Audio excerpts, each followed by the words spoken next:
Africa Content TV. Progress. National progress. Ẹjọ́ bá wa dárúkọ yín fún. Orúkọ tèmi ni Alájà Taibat Ajayi Adésínà. Ẹ ṣeun gọ́mà. Gbàyàwó bàbá wa láti ṣínà Ajayi. Mọ̀ bóyá à ń gbọ́ awuyewuye nígboro pé àwọn èèyàn ní nǹkan tó ṣẹlẹ̀ ní last week Tuesday ní Òyìnbó. Pé wọ́n ní fake ni kó fake ni pé wọ́n kàn sọ̀rọ̀ orí afẹ́fẹ́ ni. Báwọn èèyàn sọ pé àwọn olówó gbà. A fẹ́ kí ẹ bá wa sọ fún ayé tẹ bá rí ti yín gbà àní irú nǹkan tẹ rí gbà afẹ́kẹ́ bá wa sọ fún ayé kan gbọ́. Mo kọ́ fẹ́ dúpẹ́ lọ́wọ́ Ọlọ́run Olódùmarè. Ẹni tó fẹ́ dúpẹ́ lọ́wọ́ Alhaji Mustapha Sego pé wọ́n ṣe gan-an, wọ́n ṣe àdúpẹ́ gbogbo àwọn opó lájẹ́ ìyàwó national àdúpẹ́ lọ́wọ́ wọn gan-an. Àdúpẹ́ Ọlọ́run tún máa bá àdúpẹ́ lọ́wọ́ wọn torí a lè dúpẹ́ tán. Àdúpẹ́ bá appreciate ẹ̀ o. Alhaji Mustapha Sego ó fún wa ní 5 million àwọn opó. Seyitinubu oníkọ́ fún wa ní 2.5 million àwọn opó ó jẹ́ 7.5 million. Èmi Taibat Ajayi ìyàwó Ṣínà Ajayi mo gba aláàtì 7.5 million. Wọ́n ṣe o adúpẹ́ o adúpẹ́ lọ́wọ́ wọn o. Ọgbà ìjọba ìṣòro yìí nìyẹn ní kò ní ọwọ́ ìlú Nàìjíríà náà. Next. Late Bashiru Atanda Daniel.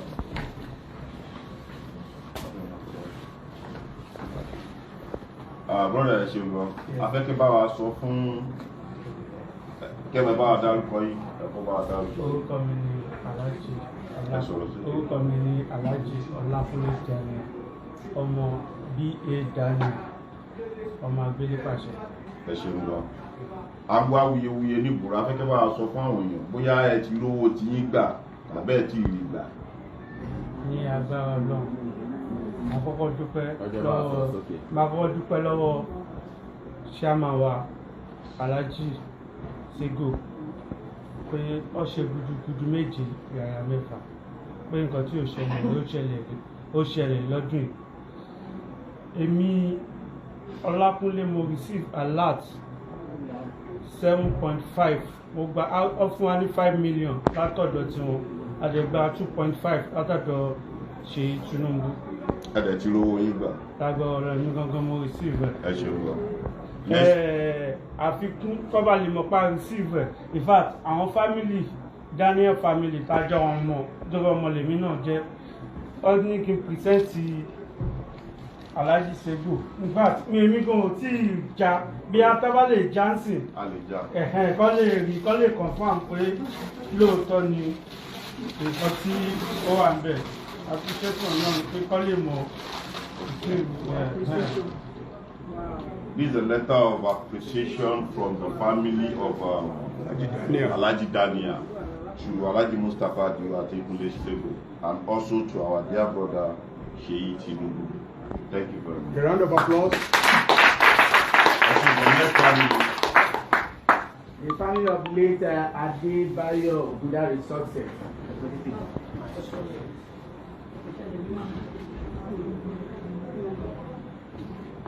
Ẹ ṣe mọ̀ ẹ káàsán mọ̀ ẹ jẹ́ bá wa dárúkọ yín fáwọn èèyàn. Orúkọ mi ni Alájà Budari success.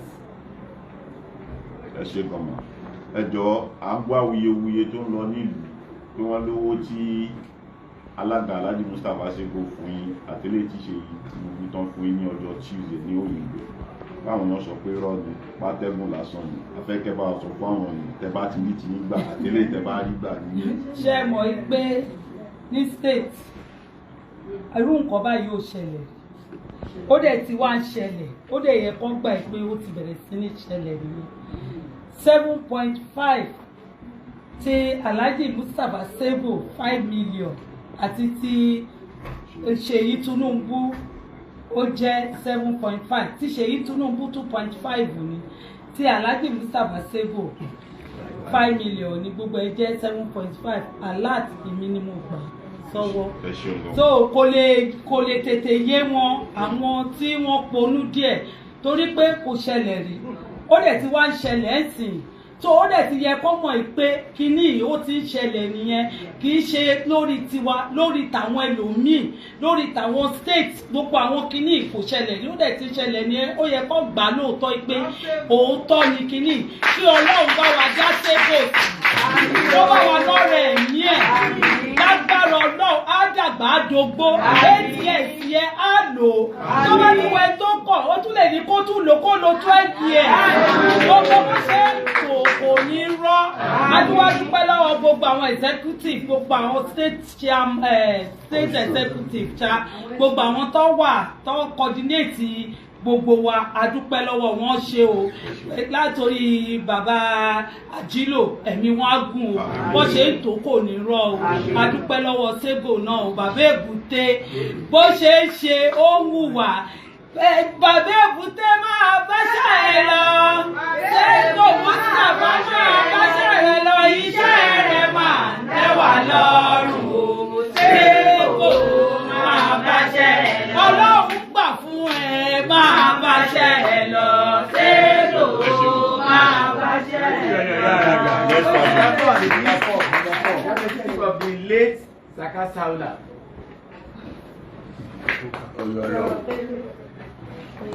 Ẹ ká sọmọ.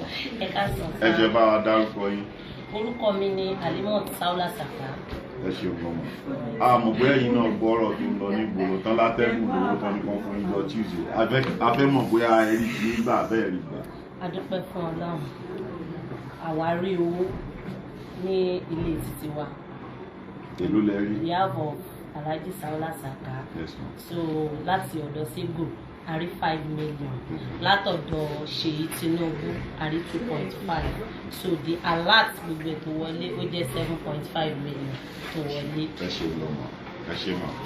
Ọ̀dà wa. A dẹ̀ tún dúpẹ́ lọ́dọ̀ Alhaji Mustapha Sego ipe iṣẹ́ wọn ò ní díṣe wọ́n máa lọ rí wọ́n máa bọ̀ ìbànújẹ́ ó kéré ó tóbi kò ní yàrá wọn ní pàdé àgbàkọ National Union kò ní dojú bolẹ̀ iwájú lọ́pàá ibi tí wọ́n sí iwájú náà máa rí sí gbogbo tí National Union dà lẹ́nu ó kéré iwájú ọlọ́pọ̀ tún máa dàgbà jù bẹ́ẹ̀ lọ àwa dúpẹ́ lọ́wọ́ Seyi Tinubu náà Ọlọ́run á ṣàánú àwọn náà gbogbo bọ́n ṣe ń ti ọkọ̀ ìlú Nàìjíríà Ọlọ́run á fún wọn ṣe wọn ní ṣubú sọ́nà nítorí pé wọ́n ní kò ṣẹlẹ̀ rí ó dẹ̀ ti wá ń ṣẹlẹ̀ báyìí kò dẹ̀ ní wá dórí tiwa kó takú lágbára Ọlọ́run ó tún máa tẹ̀síwájú ní gbogbo ó dúpẹ́ lọ́wọ́ wọn àwọn ọmọ náà á dúpẹ́ lọ́wọ́ wọn on behalf of aka Jésù tí ó lè lè.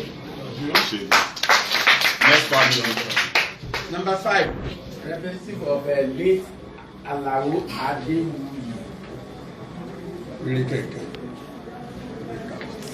Ẹ̀rọ àmàmọ́. Ẹ jẹ́ bá wa dárúkọ yín mà. Ní Alájà Ìyábọ̀ Ẹ sọ̀rọ̀ sókè. Alájà Ìyábọ̀ Adéwì.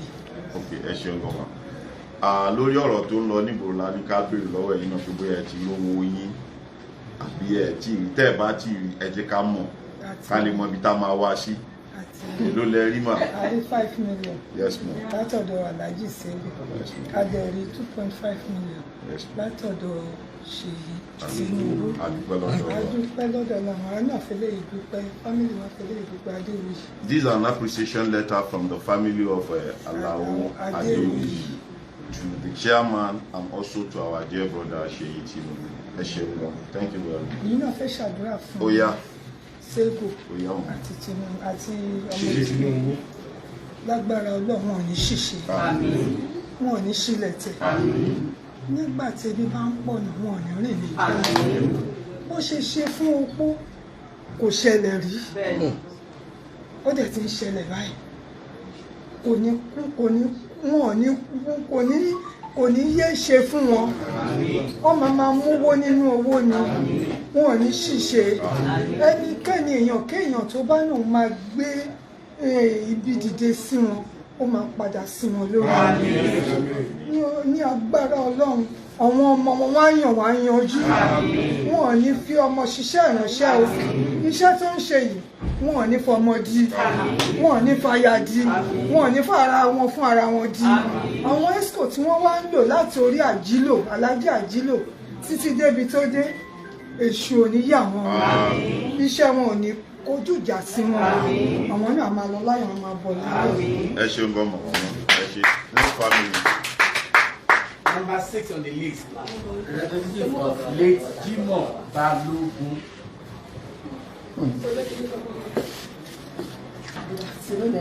Ẹ ṣeun ẹ kúrò ẹ káàsán mọ́ ọ ẹ bá wa dárúkọ yìí. Ajia Latifat. Ẹ sọ̀rọ̀ sókè. Sọ̀rọ̀ sókè. Ajia Latifat ọmọ bàbá wa olóògbé Jamiu Tejimola Balogun. Okay. Àmọ́ bóyá iná gbọ́ nǹkan tó lọ nígboro. A fẹ́ bèrè bí iṣẹ́ ti rówó ti yín. Mo ti rí owó. Àti rí owó picture space. Okay. This is the evidence. This is the alert. 7.5 million. So the breaking down of the 7.5 million we are seeing here is 5 million from the Lagos State Council, where the 2.5 million is from Seyitinubu. Alert you want to know why you. Alright. Let's go. So on behalf of late Alhaji Jamiu Tejimola Balogun, I want to thank the state chairman in person of Alhaji Mustapha Adekunle Sego. We want to thank him, we want to appreciate him. We thought our dad had been forgotten, but with this gesture, in fact, it is massive. It's going to go a long way. As we speak, we still have our money intact. Because when Shewa Biala, nobody is expecting this huge amount. So as I live here today, we are going to do the sharing.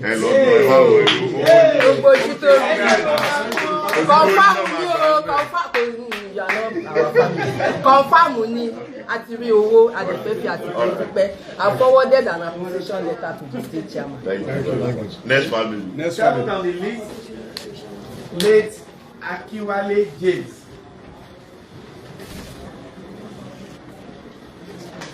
Okay, brother Ekason. Ẹ jọ̀ọ́ dárúkọ yín. Orúkọ mi ni Akínwálé Jẹ́mí. Mo jẹ́ àkọ́bí olóògbé comrade Akin James. Ẹ ṣeun gan. Mo ní ká bèrè lọ́wọ́ tí náà ní bóyá ẹ rí owó yín abẹ́ rí. A dúpẹ́ ní owó Ọlọ́run tó dá ọ̀run àti ayé. A dẹ̀ dúpẹ́ lọ́wọ́ Alhaji Mustapha Adekunle Sego. A dẹ̀ dúpẹ́ lọ́wọ́ barrister Seyitinubu Ọ̀kanlọ́mọ of Yorùbá. I rí alert 7.5 million naira ní ọjọ́ Wednesday ọjọ́ kejìjọ́ tí wọ́n pè wá yẹn. So the money is not a joke, it's a real original. Ẹ ṣeun gan. Ẹ bẹ́ẹ̀ lè máa break it down bẹ́ẹ̀ ṣe receipt owó yẹn. We got the alert of 5 million naira from Alhaji Mustapha Adekunle Sego, and we got a alert of 2.5 million naira from barrister Seyitinubu ST, the Ọ̀kanlọ́mọ of Yorùbá land. So total 7.5 million naira. Thank you. Yes, sir. So on behalf of our family, we have wrote a letter of appreciation to Alhaji Mustapha Adekunle Sego, and the letter has been received by the state secretary this morning. So a dúpẹ́ lọ́wọ́ wọn because bó ṣe ń ṣe àwọn kan pé bóyá irọ́ ni òótọ́ ni bẹ́ẹ̀ ló ń ṣàwa náà bóyá irọ́ ni òótọ́ ni but kò kí ń ṣe irọ́ òtítọ́ ni. Àdúrà wa ni pé Ọlọ́run tó jẹ́ kí Alhaji Mustapha Adekunle Sego kó wà ní ipò yẹn á bá wa dúró tì wọ́n. Ọkọ ọba àdá ọba kò ní sá wọn lẹ́sẹ̀. Bí wọ́n ṣe wà ní ibẹ̀ lénìí, Ọlọ́run ọba gbogbo nǹkan tó bá fẹ́ pátápátá gbogbo ẹ̀ ló máa bá wọn fẹ́. Wọn ò dẹ̀ ní fi ọmọ ṣiṣẹ́ national union, wọn ò ní fi aya ṣiṣẹ́ national union. Lágbára lọ́wọ́ Ọlọ́run àlàáfíà pípé lọ́lọ́ máa bá wa jogún fún wọn. A dẹ̀ tún fi àsìkò yìí dúpẹ́ lọ́wọ́ gbogbo àwọn esco tó wà behind this thing tó jẹ́ kí kìíní kó ṣeé ṣe látòrí bàbá wa Alhaji Ajilo àti gbogbo àwọn kọmitì àti state esco too pé àyàkí wọn wọ́n ṣe iṣẹ́ takuntakun tí ó jẹ́ kí kìíní kó wáyé because a lè kéré náà but inú iṣẹ́ yìí ni wọ́n bí wa sí. Lágbàdo dẹ̀ ti bí wa sí inú iṣẹ́ yìí àgbọn nínú ìtàn rí pé National Union of Road Transport Worker wọ́n ṣe irú nǹkan báyìí fún àwọn tó ti ṣe alága ẹgbẹ́ National Union of Road Transport Worker ní Èkó rí. So Alhaji Mustapha Adekunle Sego àwọn máa jẹ́ ẹni àkọ́kọ́ ẹ̀kọ́kọ́ máa ṣe irú nǹkan báyìí, and he has left a legacy that it will be very very hard to be deleted. Kí Ọlọ́run ọba kó tó bá wa ṣe àlékún owó àlékún àlàáfíà àlékún gígagíga fún wọn on behalf of late comrade Akin James adúpẹ́ lọ́wọ́ yín o ọlọ́run bá wa dúpẹ́ lọ́wọ́ yín. Thank you, sir. Next family. Number 8 on the list, late Olakunle Akanbi Sholu. Up national progress. Orúkọ mi ni Babájídé Ṣolú, ọmọ Dr. Akanbi Ṣolú. Mo fẹ́ dúpẹ́ lọ́wọ́ Alhaji Adékúnlé Sego fún takuntakun tó ń ṣe ìlú ilé ìrò ìṣẹ̀lẹ̀ ni. Èmi receive alert 7.5 níjọ́ kejì òun ni. Wọ́n sọ fún wa pé tàbá rí níjọ́ ya máa rí níjọ́ kejì, a dẹ̀ rí níjọ́ kejì. So 5 million láti ọ̀dọ̀ ọ̀gá Sego, then 2.5 láti ọ̀dọ̀ ọ̀kan lọ́mọ Seyi Tinubu. Ọlọ́run ní fi lè ṣàṣemọ̀ lágbára Ọlọ́run gbogbo secret prayer tó ń ṣe torí àwọn ọlọ́mọ ọkọ̀ tó ń dùn wọn lọ́kàn àwọn náà mọ̀ Ọlọ́run ló dẹ̀ mọ̀ lágbára Ọlọ́run gbogbo tó jẹ́ àdúrà àkọ́kọ́ Ọlọ́run bá wọn mú lọ sí àṣẹ lágbára Ọlọ́run kò ní takú síbẹ̀ o bó ṣe máa rí nìyẹn lọ́dọọdún lágbára Ọlọ́run gbogbo àwọn executive tó dẹ̀ dúró ti ọ̀gá wa gbogbo executive tó dúró tọ̀gá wa Ọlọ́run pọ́n àwọn náà lọ́wọ́ Ọlọ́run jẹ́ kẹ́ takú sọ́nà bí èéfín lágbára Ọlọ́run gbogbo àwọn ìyá wa tó jókòó yìí náà oúnjẹ ọmọkùnrin iṣu ọmọ oníjó yín lẹ́nu lágbára Ọlọ́run ẹ jẹ́ pẹ́pẹ́pẹ́ torí iṣẹ́ táwọn bàbá yìí ti ṣe sílẹ̀ òun lẹ́yìn náà jẹ́ Ọlọ́run wa ń jẹ́ kójú yín lẹ́nu ọ̀nífẹ́ ní kọ́kọ́ aṣàwátì. Ẹ ṣeun gan. Next family. Number 9 on the list, late Samuel Ẹ̀bùnlọ́lá Àyìnlá Jonah. Bàbá ló lọ yàn. Up national progress do for me. I do for you. Adúpẹ́ lọ́wọ́ Ọlọ́run adẹ̀dúpẹ́ lọ́wọ́ Elédùmarè tó jẹ́ kí irú ìpè ní tó wáyé lẹ́ẹ̀kan tó jẹ́ kí pẹ̀ ní tó wáyé lẹ́ẹ̀kan sí Ọlọ́run àtúbọ̀ máa fún gbogbo National Union Lagos State àtúbọ̀ gbọ́ wá sókè.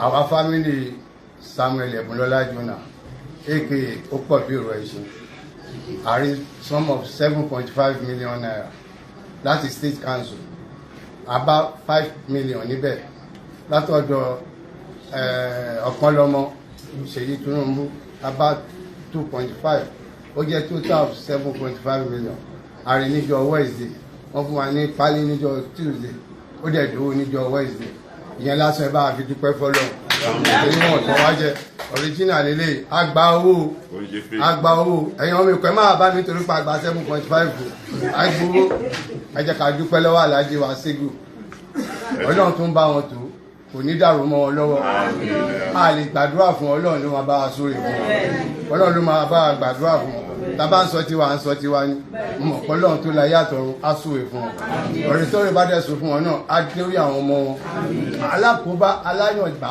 kò ní kó bọ́ ọmọ wọn ẹni tó ọmọ wọn bá ń bá rìn tó máa kó bá ayé wọn kò ní jẹ́ kó bá rìn ilé gbogbo àwọn ẹbí bàbá Jonah à ń dúpẹ́ lọ́wọ́ state chairman àti gbogbo state officers tọ́rántí remember bàbá Jonah pẹ̀lú àwọn tọ́rántí ọpẹ́ gidi fún appreciation letter A letter of appreciation from the family of Baba Jonah, as we normally call him, been received by the state secretary at the office. So ẹ ṣé gan up national progress adúpẹ́ gbogbo ẹbí. Next on the list. Number 10 on the list, late Samuel Adekunjo, father of